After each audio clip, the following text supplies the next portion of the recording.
This review is presented by EVDANCE. Quick premiere drive here in Sweden with the brand new Hyundai Ioniq 9. What strikes me is its looks, and I want to keep that because I think it looks good. It looks like an MPV, a multi-purpose vehicle. They want it to be a SUV, which it is. You know, my take on SUVs and crossovers and all of that. But right now, I like this car. It's big and it's sophisticated. It builds on the same platform as the KIA EV9, but it's got a little bigger battery. So you have a 110 kilowatt hour battery on this one. The range is all the way up to 620 kilometers. You get it in 3 trim lines. It's the Essential, it's the Advanced, and then it is the Calligraphy. There is also the Calligraphy Performance, which we have been driving. That provides you with 435 horsepower, 0 to 100 in 5.2 seconds or something like that. So quite fast. But the best thing about this car is the way it's set up. It is very quiet. It's got a lot of damping. It's got damping from the wheels to the springs to the stuffings, everything, and it's rather coefficient friendly as well. It's got some flaps here in the front that gives it some cooling when everything needs to be cooled down. Really like the headlight strip here with these pixel lights. Looks just very clean. It looks silky smooth, and the way it goes is also silky smooth. So what more to say? Really nice green color. It is a big car when you walk around it, but I like the design. I like it in profile. It is just sleek. The Essential line, well, that provides you with 218 horsepower. You get rear wheel drive. In the other ones, the Advanced and the Calligraphy, you got 4-wheel drive. And you can also choose between, 19 all the way up to 21 inch of rims. We have the 21 inch here, but still there is a lot of rubber on these ones. So it gives you a mixed sporty feel and a bit more comfortable feel. Door handles, very generous, very meaty, very big. A little flimsy when they're out, but at the same time, it's a really, really good feel. There are some cars that have the same and they are not as good. Like how it looks in profile, and it is rather high.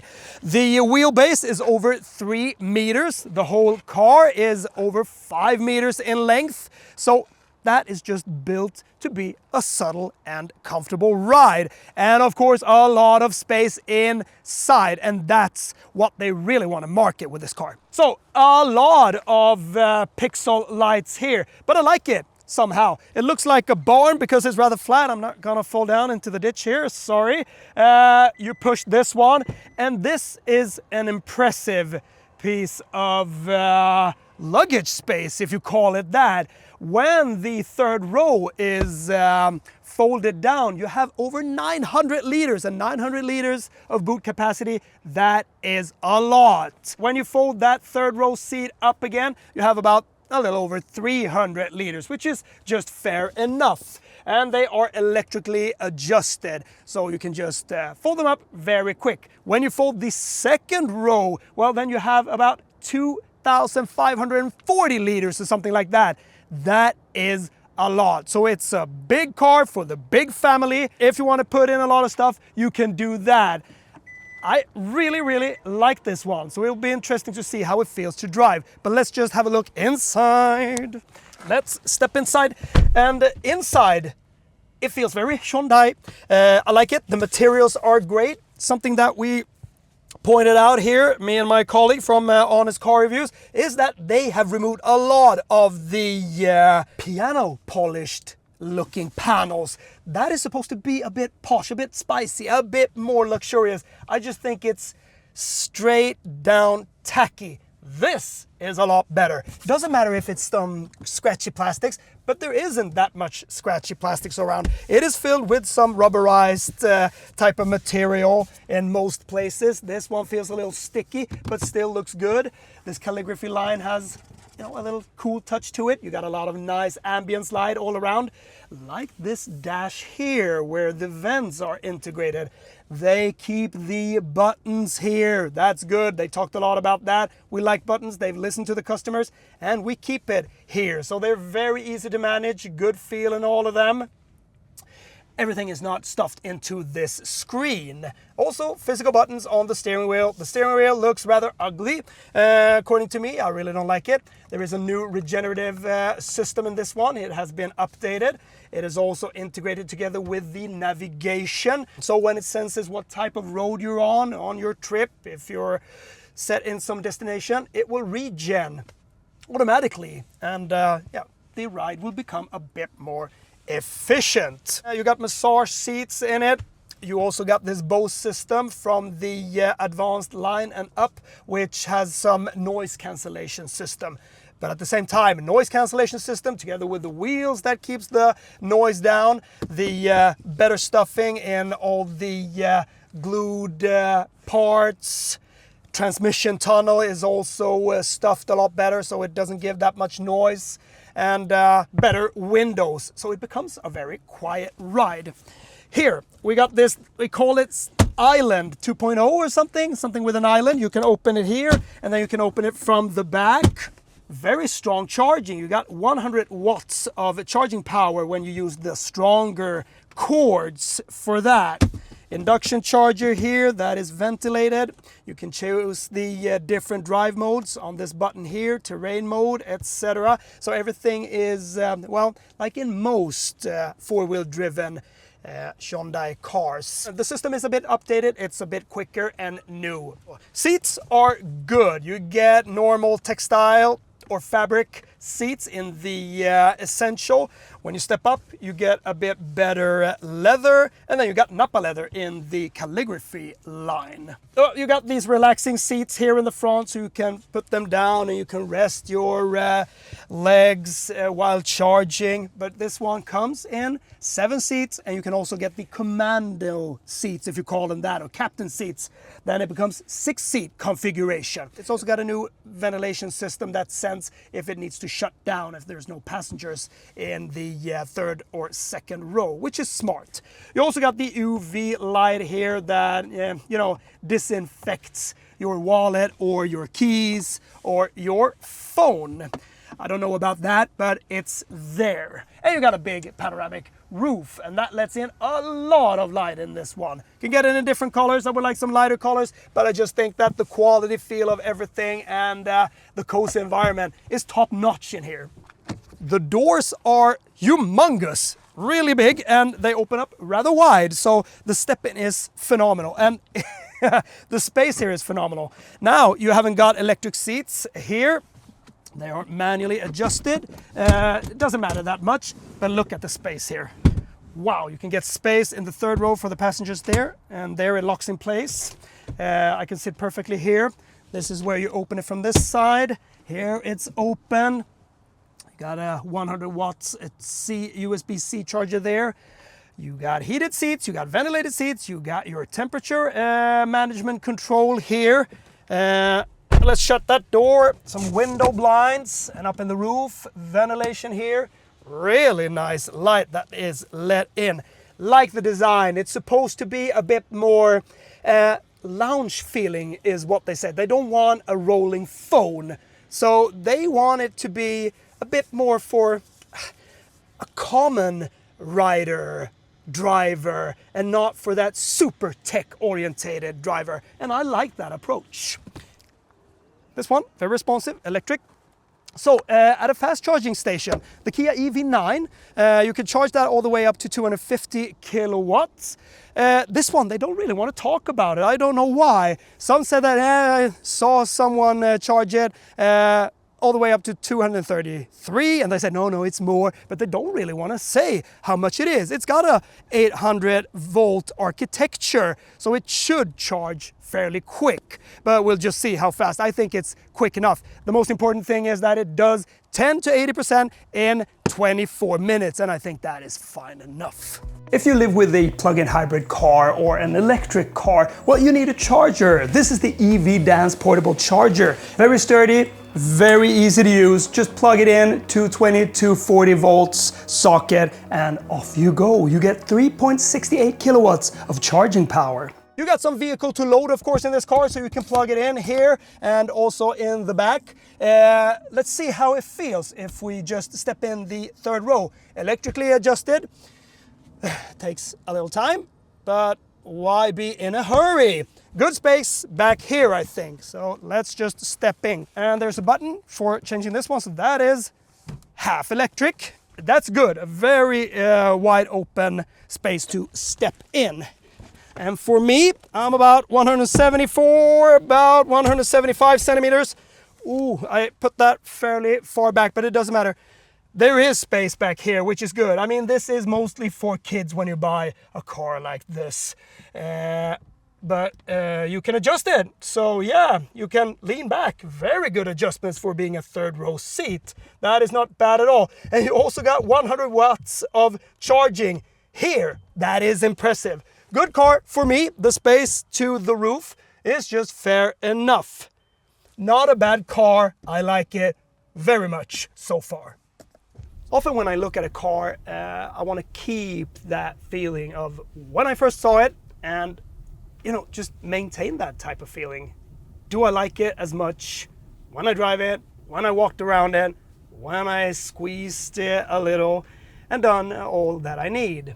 And this one, still, I've been riding it. I've been riding in the passenger seat now for a little short route here, and it feels very, very smooth. This is their flagship model, and you might assume that there should be an air suspension because that's always, you know, the most luxurious thing that you can get because it adapts so well. You can set it in different levels and all of that. But in many heavy electric cars, sometimes, as we've witnessed before and felt, is that just normal springs, dampers can be a lot better and play along a lot better when you drive quick and also when you drive very slow.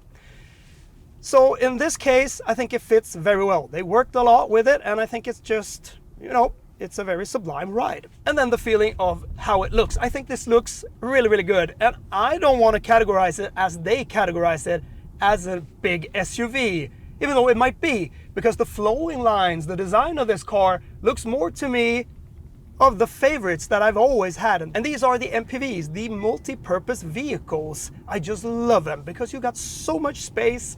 You can shove the seats in whatever way you want, and you can practically do that in this one as well if you choose one of the lines and if you get those commander seats, which are 6-seat configurations. Now we got the 7-seat configuration. That is fine enough. But you know, there becomes an aisle, you can run through it, and when you got kids, and if you want that feeling of a car that is even more airy that you can move about in, well then the 6-seat configuration, that is for you, and I would choose that. You can also get them in swivel seats, so they can be turned towards each other, the third row and the second row, but then you can't drive, you can't start the car. That feels a little bit of a letdown, I think, because in many cars they are able to be driven when you sit with your back towards the direction of the ride. I think that the turning radius feels good for such a big car. I mean, it's over 5 meters in length. It's a lot quieter as well, so the whole experience becomes very smooth and very nice. It is very quiet in here. They've done a lot with the stuffing. There are noise reduction wheels on it. The frames and all of that has been strengthened up. The transmission has also been tightened up and isolated a bit more, so it becomes quiet in its whole ambience. Now, it's a heavy car. I mean, it's 2,600 kilos. That is a lot. We're driving the sport mode now. Brakes feel good. There is some resistance to the steering wheel. I like that. It's very honest in that way. And when you get the 21-inch rims, well, of course, you get a bit better feedback. You can feel that it is a heavy car that you are driving around, but still very, very planted. And there is a lot of imperfections in this road, but still, they do not transcend into the cabin that much. Very, very well set up chassis, I must say, for such a big car. And it's always fun to drive such a big car because you need to know where to place it. You need to know where to brake. I always love that type of competition in cars. And of course, it moves on rather quick. 200 kilometers an hour, top speed.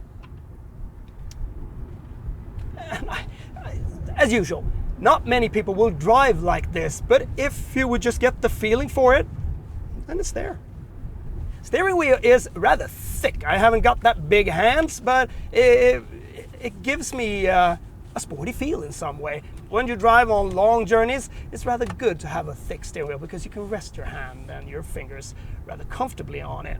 But when gripping it might be a bit more difficult when you don't have such a big hands. But I like it. Otherwise, I think the steering wheel looks not that nice. Looks pretty ugly. There's not that much body roll to it, I think. It's very planted for being such a heavy car and rather high as it is. It doesn't feel that it's that worried.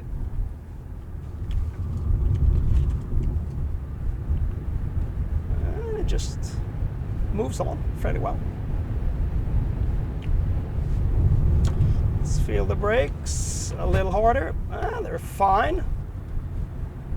They have 3 new regenerative steps in it, which are a bit more calibrated. They're also calibrated for the navigation. So the navigation can sense what type of bends and what type of roads it is. So it automatically regenerates in the best way.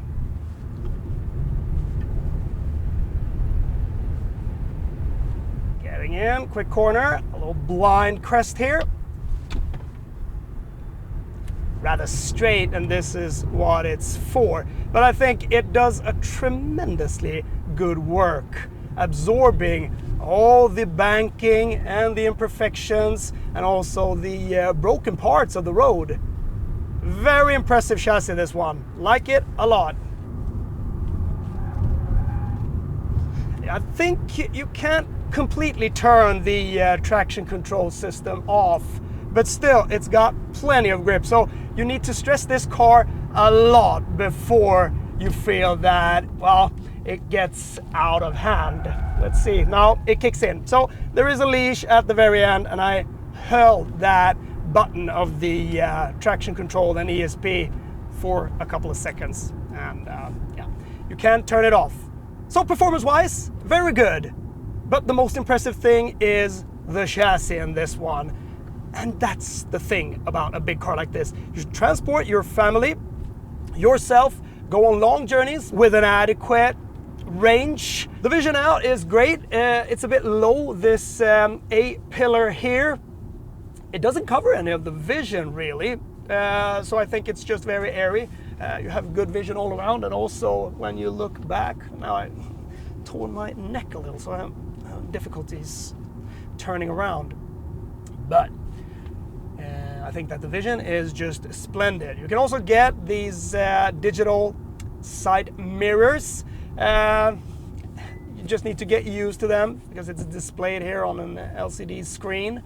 But I like these ones. I don't think you save that much extra kilometers by choosing the digital ones. Just keep the regular ones. They are just fine. And as usual, a big screen that flows together with a cluster in front of you. Graphics are just nice. It's a little cluttery, as I usually say about these ones, but if you know a Hyundai product, then you'll just run it through and you'll navigate and orientate rather quickly with it. I find it to be fairly easy. Seats, well, they're not spongy. They are more on the hard side, I think, but still they are ergonomically good. I don't find that many negatives about them. They keep you in place, both in the back and at the base. They're fairly wide, so I think that you, well, you have space to move around a little. You don't sit that tucked in them. Aerodynamically, it's fairly good. I think the CD value for it is about 0.24, 25 something, which is fairly good. But underneath, it has been reworked a little. There is like a 3D designed, like a tunnel, so the wind flows a little better underneath. Something that strikes me is big cars. So they got me. I am this sort of customer because I like big cars. As I said, I like MPVs. That theme or that type of car naming or type of class, you don't say that anymore. Then you go up to the buses like a multivan or a V-Class or something like that.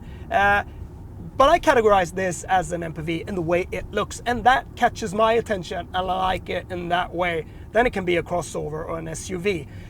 My take on SUVs and crossovers is not the best. I think they are just bulky, they look strange, but in this case, I think it looks good. When you see it in some different parts, you can just look at the profile of the headlights. It looks a bit like a Range Rover, like that. I like how sleek it looks from the front. The back looks just big, like a big barn, but with those new pixel-formed LED lights at the back, which you also get in the front. So the design to me is good in this one. Some SUVs and some bigger cars I really like, but most of them I don't. For the sheer size, I like when something is practical. For the sheer size on the outside, well, I'm not as keen. But this one is one very good ride. I've been driving the Kia EV9. We drove that further up in the winter 2 years ago. Range was good, it charged very well, it was good to drive, quiet, but this feels like it's another level. So they really gone up a little extra and made it a bit more of an executive car in that way. And I think that the design between Kia and Hyundai are rather different. They are bold in their design language. I like Hyundai's, I like the Ioniq 5, I like the Ioniq 6, and all of these. I just buy into their design language. Kias are fine, but I think that it goes a little crazy with some of their new ones. So I like Hyundai design a little better.